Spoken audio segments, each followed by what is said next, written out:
Silvana Sardi. Visit St. Petersburg with me. Copyright Eli.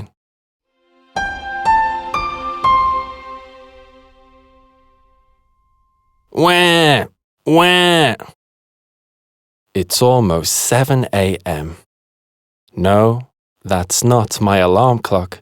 It's my baby brother, Vlad. He's 12 months old, and he always wakes up at this time and starts crying for his milk.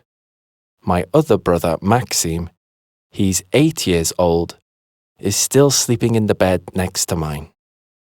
Then I hear my mum. Ivan, get up or you'll be late for school, and wake up Maxim. Because I'm 12 years old and the eldest, I help my mum a lot with Vlad. Here we are playing outside with his favorite toy. Maybe he'll be a Formula One driver one day. Instead, I love planes. When I have time, I watch programs about them on TV. This is me at one of my favorite museums in St. Petersburg. I have lots of models of planes in my room too. That's why I'd like a room of my own, so I can have more space for my things. But at the moment, I have to share with Maxim. Maybe one day. I go into the kitchen where Mum is already making breakfast. We always have a cooked breakfast, porridge, or sometimes eggs, and fruit too. This morning there are strawberries. Yummy. And of course, a nice hot cup of tea. Here in Russia, it can get really cold in winter, so we need something hot before going to school. Sometimes it's minus 25 degrees. Brrr. But don't worry, our house is always nice and warm, and we have wooden floors in all 4 rooms in our flat. Winter can be fun too, even if it's cold. Here's a picture of me and Maxim playing in the snow. My school isn't far from home, so I usually walk there or I go with my kick scooter. Here I am, outside the school. I don't have to wear a uniform at school. I usually wear black trousers, a shirt, and a cardigan. Last week we had a special day. There were maths games, and the teacher told us to wear something nice, so I wore a jacket. This morning, my maths teacher is waiting for me at the entrance. Ivan, guess what? You won the maths games. Congratulations. Wow, I can't believe it. I'm really happy. There were lots of difficult problems to do. Here in Russia, we go to school from September till the end of May, so we have really long holidays. Yippee! My mum and dad both love the beach. We usually go to Sochi, but last year we went to Crimea. Here are some photos of us on holiday. It was great. There are different schools in Russia. I go to what we call the ordinary school, where we have more time to do sports. I forgot to tell you. I love swimming. I'm in the sport class in my school. All my classmates are swimmers like me, and we belong to a team called Olympic Reserve Ekran. I started swimming when I was 3 years old, and I can't think of my life without a swimming pool. Our school is really near the pool, and we go there every afternoon after school at 1:30 p.m. I'd love to swim in the Olympic Games one day. Anyway, we don't just do swimming, we study too. Russian, of course. then maths, my favorite subject, geography, biology, history, art, and English. English is quite difficult because we have different letters in Russian. My name in Russian is like this: Ivan. Our first lesson this morning at 9 o'clock is Russian. I really like this teacher because she's nice to us and explains things really well. Then we have 2 hours of history. A bit boring because the teacher talks so much. Then there's art, and the last lesson of the day is biology. It's 12 o'clock now, and I'm really hungry. Today I'm lucky. There's my favorite school lunch, chicken soup. Then it's time for our swimming lesson. We've got a great swimming pool to practice in. My friends have already gone in to get ready. Our teacher always tells us to hurry. But when I go in,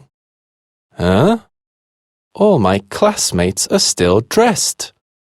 Why aren't they ready for the pool yet? I sit down next to my friend, Sasha. The teacher has told us to wait. He's got something important to tell us, says Sasha.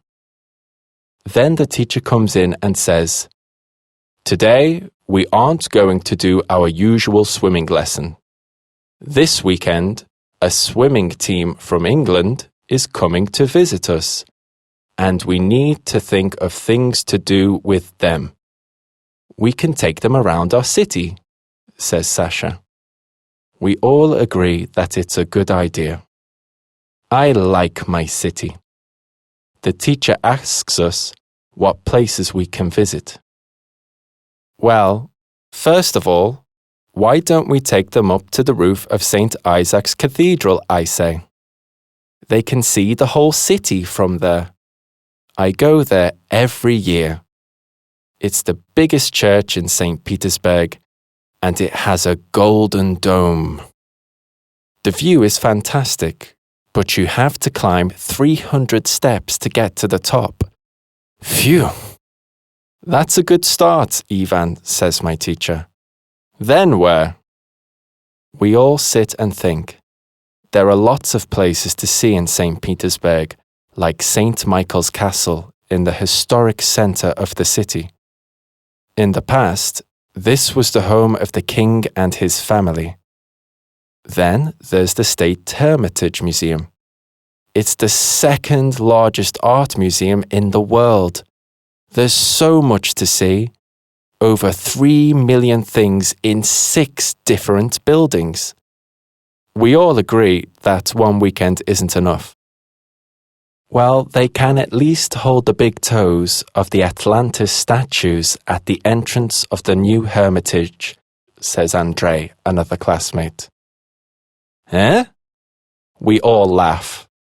No, you don't understand, says Andrei. It brings good luck. That's true, says our teacher. But it's usually good luck for people getting married. We all laugh again. But it's a nice idea. This team is going to do a tour of Russia and swim against other teams. So we try to think of other places to take them for good luck. What about the statue of Ostap Bender? You know, the one with the chair, says one of my classmates. They say that if you sit in the chair and touch his nose, you'll get what you ask for. Ostap Bender is the character in a book called The 12 Chairs and others written by Ilya Ilf and Yevgeny Petrov. Yes, that's nice too, says our teacher. And what about the griffins of Bankovsky Most? Says Sasha. They say they're magic. I know this story. They say that if you really want something, you should put your hand on a griffin's head at midnight. These griffins are in the city centre on a bridge over the Griboyedov Canal. Well, maybe midnight is a bit too late, but we decide that we can take them in the afternoon. There's also the fountain ball in the city centre. People throw money into the fountain and turn the ball for good luck. We can give them some rubles if they don't have any. I don't think the magic works with English coins. Then to finish, we decide on a visit to the Grand Maquette Rossiya. This is the model of the whole of Russia in miniature. I go there once a year, and every time there are new things to see. It's really interesting, and the English students will see the other cities they're going to visit. Then we can all have dinner together at the school. Something special like solyanka soup. Our teacher is happy with our plan, so now we can go home. When I get home, there's a surprise. My dad is a police officer, and he has come home early from work. He says, "Ivan, I met your teacher, and she told me you won the maths games. Fantastic! Let's go to your favorite place in St. Petersburg." "Do you mean the flight simulator?" I asked, excited. "Yes, of course," says my dad. I can't believe it. I love this place. Real pilots use it to practice too. I can choose which airport I want to leave from and where I want to arrive. There's always a real pilot next to me to help me. This is a great place to go if you want to try something new. What an end to a perfect day.